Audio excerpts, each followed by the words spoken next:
Hi everyone, कैसे आप सब। स्वागत करती हूँ आप सबका। आई होप सो आप सबकी सीटेट की प्रिपरेशन बहुत अच्छी चल रही होगी। आप लोगों को पता है कि सीटेट का जो भी सिलेबस है, उसका जो भी नोटिफिकेशन है, उसके बारे में जितनी भी इंफॉर्मेशन है वो आप लोगों ने यहाँ वहां से सब कुछ देख ली होगी। अगर आप लोगों ने प्रिपरेशन स्टार्ट करी है तो आप लोगों को पता होगा कि प्रिपरेशन स्टार्ट करने से पहले हम लोगों को उसका सिलेबस पता होना जरूरी है। कई बार हम लोग क्या करते हैं कि पढ़ाई तो स्टार्ट कर लेते हैं कहीं ना कहीं से, कोई ना कोई बुक लेके, लेकिन हम लोगों को उसका प्रॉपर सिलेबस नहीं पता होता है। सिलेबस अगर हम लोग डाउनलोड कर भी लेते हैं तो भी हमें उतना प्रॉपर समझ नहीं आता है कि सिलेबस के अंदर क्या लिखा हुआ है, हमें कौन सा टॉपिक पढ़ना है। तो आज की वीडियो में मैं आप लोगों के साथ में सबसे पहले तो आप लोगों के साथ में सीटेट का सिलेबस डिस्कस करूंगी। कैसे करूंगी तो मैं आप लोगों को बताती हूँ। देखिए, सबसे पहले अगर मैं मेरा बताऊं तो जब मैंने सीटेट का पेपर दिया था तो मैंने क्या किया था, सबसे पहले सीटेट के ऑफिशियल वेबसाइट पर जाकर सीटेट के सिलेबस को डाउनलोड किया। जब मैंने डाउनलोड किया तो जब मैंने स्क्रॉल किया तो मुझे बहुत लंबा चौड़ा सिलेबस दिखा, लेकिन मुझे वो उतना प्रॉपर समझ नहीं आया, क्योंकि जब हम पीडीएफ को डाउनलोड करते हैं तो मुझे प्रॉपर उतना समझ नहीं आया जितना मुझे आना चाहिए। क्योंकि अगर मुझे सिलेबस ही समझ नहीं आया तो फिर मैं आगे प्रिपरेशन किस तरीके से स्टार्ट करूंगी। तो आप लोगों के माइंड में भी यही होगा कि सिलेबस तो आप लोगों ने डाउनलोड कर लिया होगा, लेकिन कई बार होता है कि कुछ कुछ चीजें ऐसी होती है, कुछ कुछ लाइंस उसके अंदर ऐसी लिखी हुई होती है जो हम अगर समझने की कोशिश भी करते हैं तो भी हमें समझ नहीं आती है। तो मैंने अपने प्रिपरेशन के दौरान क्या किया था, सिलेबस को अपनी नोटबुक में लिख लिया। यानी कि जैसे कि साइकोलॉजी की बात करूं, पेडागोजी की बात करूं, तो मैंने क्या किया, जो उसके मेन टॉपिक होते थे, यानी कि पूरी की पूरी लाइन नहीं लिखी, जो मेन टॉपिक होते थे उसको मैंने छोटे छोटे पॉइंट्स में लिख लिया। तो वो जितने भी छोटे छोटे पॉइंट्स हैं जो मैंने अपने प्रिपरेशन के दौरान लिखे थे, वो सारे पॉइंट्स एज अ सिलेबस मैं आप लोगों के साथ में डिस्कस करूंगी। इसका जो मेन सिलेबस होगा वो तो आप लोगों के पास में होगा, आप लोगों ने ऑफिशियल वेबसाइट पर डाउनलोड कर लिया होगा। लेकिन आज की वीडियो में मैं आप लोगों के साथ में वो सारे सिलेबस को लेकर छोटे छोटे पॉइंट डिस्कस करूंगी, ताकि आप लोगों को इतना लंबा चौड़ा सिलेबस नहीं पढ़ के बल्कि शॉर्ट में आप लोगों को पता चल जाए। एक नोटबुक में मैंने भी लिख लिया था, तो अभी मैं जब आप लोगों को बताऊंगी तो आप भी अपने नोटबुक में लिख लीजिएगा, ताकि आप लोग जब भी पढ़ाई करें या फिर जब आप लोग रिवीजन करें तो आप लोगों को वो देखने में और आप लोगों को पढ़ने में भी आसानी रहे, आप लोगों को चीजों को समझने में आसानी रहे। तो चलिए बिना किसी देरी के हम हमारी वीडियो को स्टार्ट करें। तो देखिए, हम लोग डिस्कस करेंगे सीटेट के सिलेबस को। ये जो सिलेबस होने वाला है ये हमारे पेपर 1 को लेकर होने वाला है। पेपर 1 पेपर 2 वैसे दोनों का सिलेबस सेम ही होता है। अगर हम पेडागोजी या साइकोलॉजी की बात करें, थोड़ा बहुत माइनर सा डिफरेंस होता है, लेकिन ये जो स्पेशल सिलेबस है वो स्पेशली पेपर 1 के लिए है। पेपर 1 होता है वो क्लास 1 से लेकर 5th तक का होता है। देखिए, इसका जो फर्स्ट टॉपिक होता है साइकोलॉजी का वो होता है चाइल्ड डेवलपमेंट एंड पेडागोजी। देखिए, मैंने भी इसको अपने नोटबुक में उतार लिया था। ये वही सिलेबस है जो मैंने अपने प्रिपरेशन के दौरान अपने नोटबुक में लिखा था। तो आप लोग भी एज इट इज़ इसको अपनी नोटबुक में लिख लीजिएगा, ताकि आप लोगों को कोई चीज़ समझने में दिक्कत ना हो। सबसे पहला जो टॉपिक होता है वो चाइल्ड डेवलपमेंट एंड पेडागोजी होती है। हम लोगों को पता है कि हमारा जो साइकोलॉजी सब्जेक्ट होता है वो 30 क्वेश्चन उसके पूछे जाते हैं और 30 ही मार्क के होते हैं।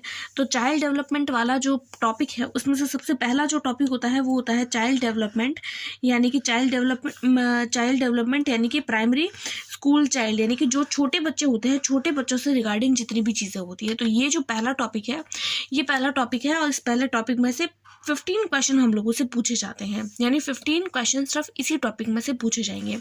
अब हम इसमें ब्रॉड सिलेबस की बात करें कि इसके अंदर भी कौन कौन से टॉपिक्स आते हैं, तो देखिए, सबसे पहला जो टॉपिक आता है वो आता है डेवलपमेंट। डेवलपमेंट से रिगार्डिंग जितनी भी चीज़ें जो बच्चों से रिलेटेड है, उसके सिद्धांत हो गया, उसके प्रिंसिपल, उसका रिलेशनशिप, उससे रिलेटेड लर्निंग हो गया, स्कूल में वो किस तरीके से हेल्प करता है, आस पड़ोस पीयर्स बच्चे के लिए वो किस तरीके से हेल्पफुल होता है, वो सारी चीज़ें मैंने इसको एकदम शॉर्ट में लिखा है ताकि मुझे वो चीज़ समझ आ सके। तो देखिए, डेवलपमेंट जो होता है उसके अंदर उसके प्रिंसिपल पूछे जाते हैं, उसके रिलेशनशिप होता है लर्निंग के साथ में, यानी डेवलपमेंट को आप किस तरीके से रिलेट कर सकते हो लर्निंग से। इसके अलावा अगर हम इसका सेकंड टॉपिक देखें तो सेकंड टॉपिक होता है हेरिडिटी और एनवायरनमेंट। देखिए, ये सीटेट का फेवरेट टॉपिक है और फेवरेट क्वेश्चन भी बनता है इसमें से। हर साल क्वेश्चन पूछा जाता है हेरिडिटी और एनवायरनमेंट टॉपिक में से, तो आप लोग उसको अच्छे से देखिएगा, अच्छे से पढ़िएगा। उसके बाद में अगला जो टॉपिक आता है वो आता है सोशलाइजेशन, यानी सोशल बच्चा किस तरीके से होता है। उसके बाद में हम जो टॉपिक देखते हैं वो चाइल्ड सेंटर्ड, यानी कि चाइल्ड सेंटर्ड और प्रोग्रेसिव एजुकेशन होती है, यानी बच्चा जो होता है उससे रिलेटेड किस तरीके से आप बच्चे को एजुकेट कर सकते हैं, बच्चे को आप सेंटर में कैसे रख सकते हैं। उसके बाद में सीटेट का जो फेवरेट टॉपिक है मोस्ट और मोस्ट, वो है पियाजे कोहलबर्ग और वाइगोस्की। देखिए, अगर आप लोग सीटेट के लिए प्रिपेयर कर रहे हैं या फिर अगर आप लोग किसी भी टीचिंग एग्जाम के लिए प्रिपेयर कर रहे हैं, तो देखिए ये जो 3 टॉपिक हैं, पियाजे, कोहलबर्ग और वाइगोस्की, 100% हर टीचिंग एग्जाम में इस टॉपिक में से क्वेश्चन पूछे ही जाते हैं। वेरी वेरी इंपॉर्टेंट है, बहुत ज़्यादा इंपॉर्टेंट है। अगर मैं सीटेट की बात करूँ तो उसके लिए तो सबसे ज़्यादा इंपॉर्टेंट है। चाहे हम लोग साइकोलॉजी का पेपर देते हैं, चाहे हम लोग पैडागोजी, लैंग्वेज की पैडागोजी भी पढ़ते हैं, तो उसमें से भी इसके रिगार्डिंग क्वेश्चन पूछे ही गए हैं, हर बार पूछे जाते हैं और इस बार भी पूछे जाएंगे, इस चीज़ की गारंटी है। उसके बाद में हम अगला टॉपिक देखते हैं, तो अगला टॉपिक आता है इंटेलिजेंस। उसके बाद में आता है लैंग्वेज एंड थॉट्स, यानी कि लैंग्वेज से रिगार्डिंग। लैंग्वेज, वैसे तो लैंग्वेज वाले पोर्शन में अलग से पूछी जाती है, लेकिन साइकोलॉजी में भी अलग से लैंग्वेज के बारे में और थॉट्स के बारे में पूछ लिया जाता है। उसके बाद में बच्चे का जो जेंडर रोल होता है, यानी कि बॉय और गर्ल को लेकर, तो वो उसमें से क्वेश्चन आते हैं।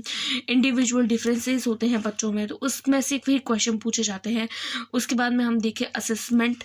अब असेसमेंट से रिगार्डिंग जितनी भी चीज़ें होती है, यानी कि असेसमेंट के जितने भी टूल्स होते हैं, उसके कोई भी अगर रूल है, किस तरीके से आप बच्चे को असेस कर सकते हैं, उसके रिगार्डिंग फॉर्मेटिव असेसमेंट होता है, समेटिव असेसमेंट होता है, हाफ ईयरली एग्जाम होते हैं, ईयरली एग्जाम होते हैं, क्वार्टरली एग्जाम होते हैं। तो जितना भी इससे रिगार्डिंग जितनी भी चीज़ें हैं वो सब पूछी जाती है। मैंने इसको सिर्फ इतना ही लिखा है असेसमेंट, ताकि मुझे सिलेबस को देख के ऐसा नहीं लगे कि इतना बड़ा सिलेबस है तो मैं इतनी सारी चीज़ें एक साथ कब पढूं। उसके बाद में आता है कॉन्टिन्यूस एंड कॉम्प्रिहेंसिव सिलेबस। देखिए, आप लोग भी अपनी नोटबुक में इसको उतार लीजिएगा, ताकि आप लोगों को प्रिपरेशन करने में कोई दिक्कत ना हो। देखिए, हमारा जो सेकंड टॉपिक है साइकोलॉजी का, वो है कंसेप्ट ऑफ इंक्लूसिव एजुकेशन और एंड अंडरस्टैंडिंग। देखिए, इंक्लूसिव एजुकेशन में से हर साल क्वेश्चन आता है। इसमें से भी जो मेन जो टॉपिक है वो है चिल्ड्रन और बच्चे की जो स्पेशल नीड होती है, यानी कि बच्चे से रिगार्डिंग जितनी भी चीज़ें हैं उसके स्पेशल नीड्स को लेकर। उसके इंक्लूसिव एजुकेशन का मतलब होता है हर तरीके के बच्चे को एक साथ लेकर पढ़ाना, बच्चे की अंडरस्टैंडिंग से रिगार्डिंग। देखिए, इस टॉपिक में से 5 क्वेश्चन पूछे जाते हैं और 5 क्वेश्चन होते हैं और 5 नंबर के होते हैं, राइट। अब देखिए, अब इस टॉपिक में से भी इसको भी आगे जो है वो डिवाइड किया गया है, क्लासीफाई किया गया है। तो इसमें से कौन कौन से टॉपिक्स होते हैं, देखिए। अब इसमें से फर्स्ट जो टॉपिक है वो लर्नर्स फ्रॉम डाइवर्स बैकग्राउंड से आते हैं, यानी कि जो बच्चे जो अलग अलग बैकग्राउंड से आते हैं तो उससे रिलेटेड क्वेश्चन जो होते हैं पूछे जाते हैं।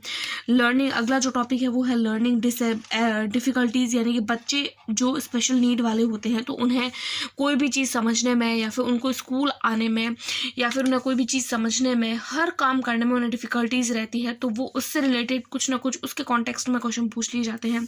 उसके बाद में भी अलग अलग नीड्स के बच्चे होते हैं, जैसे कि कुछ बच्चे टैलेंटेड होते हैं, कुछ क्रिएटिव बच्चे होते हैं, कुछ स्पेशल बच्चे होते हैं और कुछ ऐसे बच्चे होते हैं जिन्हें स्पेशल नीड की ज़रूरत रहती है। स्पेशल नीड यानी कि कुछ ब्लाइंड बच्चे होते हैं या फिर कुछ डिसेबिलिटीज़ होती है बच्चों के अंदर, तो उससे रिगार्डिंग भी क्वेश्चन हम लोगों को सीटेट में पूछे जाते हैं।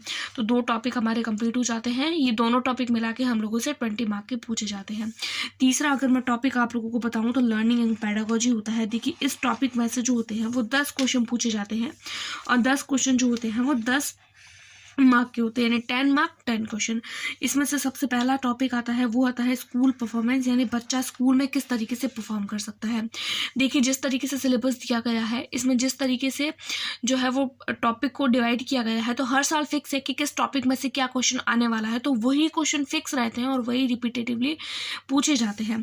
उसके बाद में हम देखते हैं कि सोशल कॉन्टेक्स्ट ऑफ लर्निंग, यानी कि बच्चा जो है वो लर्निंग करते टाइम किस तरीके सोशली वो किस तरीके से पढ़ सकता है, तो इसमें से भी क्वेश्चन आते हैं। उसके बाद में आता है लर्निंग प्रोसेस, बच्चे की लर्निंग का प्रोसेस जो किस तरीके का रहता है। उसके बाद में आता है कॉग्निशन एंड इमोशंस। देखिए, ये जो टॉपिक है वो बहुत ज़्यादा इंपॉर्टेंट है, कॉग्निशन और इमोशन से लेकर। इस टॉपिक में से जो होते हैं छोटे छोटे पॉइंट्स जो बहुत ज़्यादा पूछे जाते हैं, बहुत माइनर सा डिफरेंस होता है इनमें से, लेकिन बहुत पूछे जाते हैं। उसके बाद में motivation and theory, learning, motivation की थ्योरीज होती है और लर्निंग की भी जो थ्योरी है जो मोटिवेशन से रिलेटेड है, तो उसमें से भी क्वेश्चन आते हैं। उसके बाद में आता है ऐसे फैक्टर्स जो पर्सनल और एनवायरमेंटल स्टडीज़ को, यानी एनवायरमेंट, बच्चे का जो एनवायरमेंट है उसको वो किस तरीके से इफेक्ट डालता है, तो इसमें से भी क्वेश्चन आते हैं। तो अगला जो टॉपिक आता है वो आता है factor contributing to learning personal and environmental, यानी बच्चा जो होता है वो अपने पर्सनल और अपना जो पर्सनल लर्निंग होती है और एनवायरमेंटल जो लर्निंग होती है उसको किस तरीके से वो कंट्रीब्यूट कर सकता है। तो देखिए इस तरीके से मैंने अपने सिलेबस को पूरा लिख लिया था और पूरा का पूरा मैं हर सिलेबस में से कुछ कुछ क्वेश्चन जो प्रीवियस ईयर थे उनको भी देखती थी, साथ साथ में मैंने एनसीईआरटी भी देखी थी। उसके अलावा मैं कुछ मैंने नोट्स भी बनाए थे, वो नोट्स भी मैं आप लोगों के साथ में शेयर करूँगी। मैंने भी सिर्फ 2 से 3 महीने की पढ़ाई करी, तो 2 से ढाई महीने, 3 भी नहीं, 2 से ढाई महीने पढ़ाई करी थी और बहुत ही अच्छा रिजल्ट रहा था मेरा भी। तो मैं सारे सब्जेक्ट्स के जो सिलेबस है वो आप लोगों के साथ में ऐसे ही डिस्कस करूँगी, क्योंकि मैंने अपना सारे के सारे सिलेबस जो है वो उसको ऐसे लिख लिया था। तो आई होप सो आपको ये सब पूरा का पूरा डिटेल में समझ आया होगा। आप लोग भी अपने नोटबुक में लिख लीजिएगा ताकि आप लोगों को भी दिक्कत न हो। आई होप सो आपको वीडियो पसंद आई होगी। मिलते हैं नेक्स्ट वीडियो में, तब तक के लिए टेक केयर, बाय बाय।